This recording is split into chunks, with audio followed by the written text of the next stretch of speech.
প্রিয় দর্শক, প্রীতি এবং শুভেচ্ছা নিন। সাজ্জাদ কাদির এই মুহূর্তে আপনাদের সামনে কথা বলতে এসেছি। সেনাপ্রধানের বৈঠকে কি দেশ শান্ত হয়ে গেল? এই প্রসঙ্গটি নিয়ে আপনাদের সামনে এই মুহূর্তে কথা বলবো। সেনাপ্রধান জেনারেল ওয়াকারুজ্জামান সোমবার সকল সামরিক কর্মকর্তাদের সাথে একটি চূড়ান্ত বৈঠক করেছেন। গত শুক্রবার থেকে বিভিন্নভাবে তারা বৈঠক করছেন ভার্চুয়ালি, এবং তার কাছে আশপাশে যারা থাকেন, বিশেষ করে লেফটেন্যান্ট জেনারেল পর্যায়ে, মেজর জেনারেল পর্যায়ে, সেনা সদরে যারা অ্যাটাচ তারা বৈঠক করেছেন, তিন বাহিনী প্রধান সহ বৈঠক করেছেন। কিন্তু সোমবারের বৈঠকটি ছিল খুব বড় ধরনের একটি বৈঠক। এটিকে যদি মেগা বৈঠক বলা হয় তাহলে ভুল হবে না। এটিকে সেনাবাহিনীর ভাষায় বলা হচ্ছে যে অফিসার্স অ্যাড্রেস। এতে সামরিক বাহিনীতে কর্মরত, এমনকি বিভিন্ন বাহিনীতে প্রেষণে নিয়োজিত সামরিক কর্মকর্তা যারা আছেন, র্যাব, বিজিবি, এই ধরনের বিভিন্ন ক্ষেত্রে তারা পর্যন্ত গতকাল সোমবারের বৈঠকটিতে অংশগ্রহণ করেছিলেন। এবং এই বৈঠকটি এই মুহূর্তে এতটাই বেশি গুরুত্বপূর্ণ ছিল যে পুরো সামরিক বাহিনী সাম্প্রতিক সময়ে দেশের উত্তেজনাকর পরিস্থিতি এবং এই যে সমন্বয়কদের উস্কানিমূলক বক্তব্য, সমন্বয়কদের পৃষ্ঠপোষকদের উস্কানিমূলক বক্তব্যের কারণে সামরিক বাহিনীর বড় অংশ, বলা যায় বেশিরভাগ, প্রচণ্ড সংক্ষুব্ধ হয়েছিল। এই সংক্ষুব্ধতা থেকে সেনাপ্রধানের এই বৈঠকটি করা জরুরি ছিল এবং সেই বৈঠকটি তিনি করেছেন। বৈঠকে নানা রকম দিক নির্দেশনা দিয়েছেন।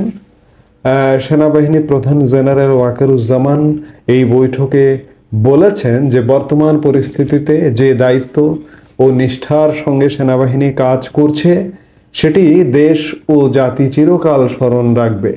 সোমবার ঢাকা সেনানিবাস সেনা প্রাঙ্গণে সেনা কর্মকর্তাদের সঙ্গে এক বৈঠকে অফিসার্স অ্যাড্রেসে তিনি কথা বলেন।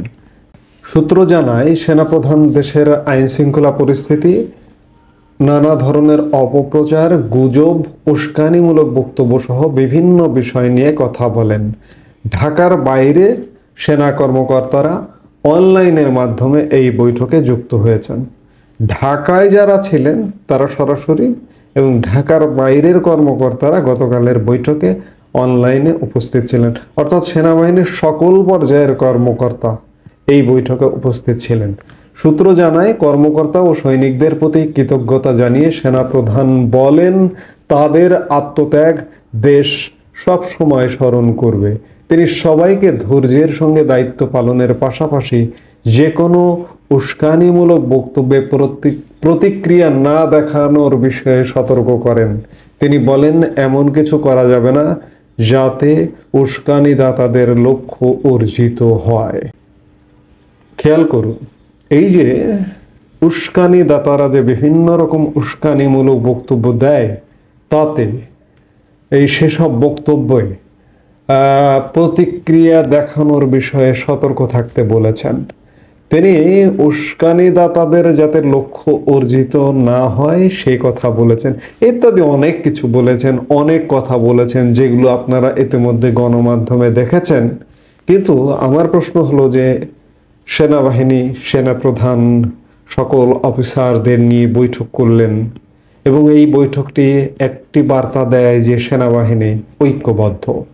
সেটি সেকেন্ড লেফটেন্যান্ট থেকে শুরু করে সেনাপ্রধানের পরের অবস্থান লেফটেন্যান্ট জেনারেল পর্যন্ত সবাই ঐক্যবদ্ধ। এই জায়গায় আমি গতকালকের ভিডিওতেও বলেছি যে সেনাপ্রধান জেনারেল ওয়াকারুজ্জামান যে পদক্ষেপ নেবেন সবাই তাতে সায় দেবেন, সম্মতি দেবেন। আরেকটি গুরুত্বপূর্ণ বিষয়, যে দেশে যখন অচল অবস্থা চলছে, আমি বলছি অবশ্য অচল অবস্থা, কিন্তু একটি গোষ্ঠী বলবেন যে না, সব ঠিক আছে। সব ঠিক নেই, অস্বাভাবিকতা আছে। গতকালকের ভিডিওর কমেন্টেও দুই একটি কমেন্ট আমি দেখেছি, কই সব তো ঠিক আছে। শপিং মলে গিয়ে শপিং করছে মানুষ, শপিং মলে দাঁড়ানোর জায়গা নেই, কিন্তু বাস্তব চিত্র সম্পূর্ণ ভিন্ন। ব্যবসায়ীদের কাছে খোঁজ নিয়েও দেখেন যে আগের ঈদে কেমন ব্যবসা হয়েছে, আগের রোজায় কেমন ব্যবসা হয়েছে, এবার কেমন ব্যবসা হচ্ছে। অর্থাৎ দেশ একটা থমথমে অবস্থা বিরাজমান। তো এই যে সেনাপ্রধান যে সবাইকে ডেকে অনলাইন অফলাইনে সরাসরি বক্তব্য দিলেন, এখন কি ঠান্ডা হয়ে গেল পরিস্থিতি? মোটেই নয়। এটি যদি মনে করেন তাহলে ভুল হবে। আমি গতকালকে নতুন করে বিবিসির একটি ভিডিও দেখলাম, আমার শ্রদ্ধার ভাই আমাকে পাঠিয়েছেন। ভিডিওটা ছিল হুসেইন মোহাম্মদ এরশাদ কোন পর্যায়ে কোন প্রেক্ষাপটে বাংলাদেশে সামরিক শাসন জারি করেন সেটি। তা আমার কাছে, আমি সাথে সাথে ভাইকে মন্তব্য করলাম এমনটা যে আমার কাছে বর্তমান পরিস্থিতিটাও ঠিক তেমন মনে হচ্ছে। সেই সময়ে হুসেইন মোহাম্মদ এরশাদ প্রায় 10 মাস সময় নিয়েছিলেন বিচারপতি সাত্তারকে অপসারণ করে সামরিক শাসন জারি করতে। আমার কাছে বর্তমান পরিস্থিতিটা ওই সময়ের মতোই খানিকটা মনে হচ্ছে। কারণ হচ্ছে ওই সময়ও এরকম গুজব ছিল যে সাত্তার সরকারকে অপসারণ করা হবে, দেশের আইন শৃঙ্খলা পরিস্থিতি, দেশের শাসন ব্যবস্থা একদম ভেঙে পড়েছিল। আজকেও ঠিক একই অবস্থা বিরাজমান দেশে, এবং ওই সময়ও গুজব ছিল যে যে কোনো সময় যে কোনো মুহূর্তে একটা কিছু ঘটনা ঘটতে পারে। আজকেও ঠিক এমন গুজবই আছে যে যে কোনো সময় যে কোনো মুহূর্তে একটা কিছু ঘটতে পারে। সেই সময় এরশাদ সাহেব হঠাৎ করে রাতের বেলা একটা অভ্যুত্থান করে, শান্তিপূর্ণ অভ্যুত্থান করে ক্ষমতা দখল করেন, এবং সেই ক্ষমতা দখলের পরে ঘুম থেকে উঠে সকালবেলা ভোরবেলা মানুষ জানতে পারছে যে আজ থেকে হুসেইন মোহাম্মদ এরশাদ প্রধান সামরিক আইন প্রশাসক হিসেবে দায়িত্ব নিয়েছেন। আজকে 2025-এ ঠিক সেনাপ্রধান সামরিক আইন প্রশাসক হিসেবে দায়িত্ব নেবেন, নাকি ইউনূস সরকারকে হটিয়ে অন্য একটি সরকার গঠন করবেন, তত্ত্বাবধায়ক সরকার 3 মাস মেয়াদী, যেটি নির্বাচন করবে, সেটি আসলে সময় বলতে পারবে। তবে পরিস্থিতি কিন্তু একদম এক। আপনারা যারা বয়োজ্যেষ্ঠ তাদের নিশ্চয়ই 82 সালের সেই ঘটনার কথা নিশ্চয়ই মনে আছে। আমরা ছোট ছিলাম, আমাদের সেই সময়টা তেমন একটা মনে নেই বললেই চলে। তো সেই জায়গায় ইতিহাস থেকে যেটি দেখলাম, সেই সময় এবং আজকের পরিবেশ একদম একরকম। এখন ঘটনা হচ্ছে যে আমি যেটি আলাপ দিয়ে শুরু করেছিলাম যে সেনা প্রধানের বক্তব্যে কি পরিস্থিতি শান্ত হয়ে গেল? মোটেই নয়। আবারও বলছি, মোটেই নয়। যে কোনো সময়, আমি বলছি না যে আজকে রাতে ঘটনাটি ঘটবে কিংবা পরশু রাতে ঘটনাটি ঘটবে, আবার আজকে রাতেও ঘটতে পারে। অর্থাৎ বর্তমানে দেশে যে অবস্থাটি চলছে এটি একটি অচল অবস্থা। এখানে যে একটি সরকার আছে, আমি বারবারই বলি, এটি বোঝা যায় না। সরকার যেহেতু নেই, একটা ক্রিয়াশীল সরকার লাগবে। দেশে একটি নির্বাচন অনুষ্ঠিত হতে হবে, এবং সেটি হবে, সেটি ঘটবে, সেটি আজ না কাল না পরশু, এটি এই মুহূর্তে বলা কঠিন। তবে সেনানিবাস এই যে শুধুমাত্র বৈঠকের পর বৈঠক করছে, যে গত কয়েকদিন ধরে ম্যারাথন বৈঠক, গতকালকে একটি সর্বোচ্চ চূড়ান্ত বৈঠক করেছে, আজকেও বৈঠক হবে, কালকেও বৈঠক হবে, প্রতিনিয়ত বৈঠক হবে।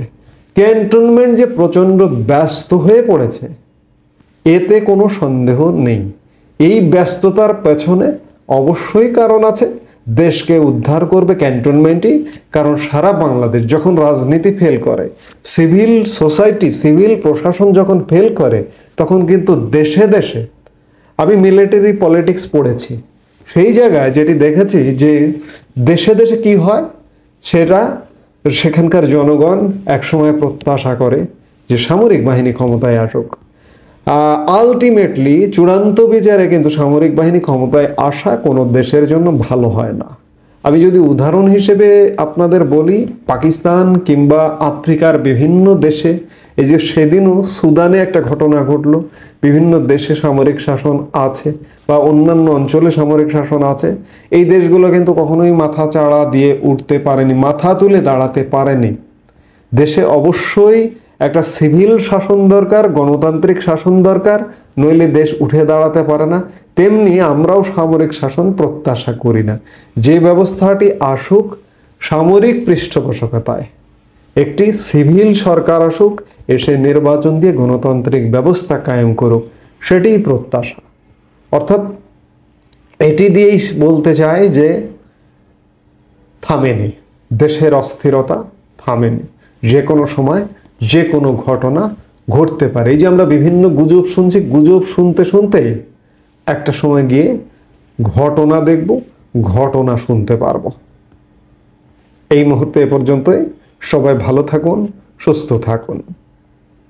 আমাদের ভিডিওগুলো নিয়মিত পেতে সাবস্ক্রাইব করুন Sajjad Kadir and the legends YouTube channel এবং লাইক, কমেন্ট, শেয়ার করে সাথে থাকুন।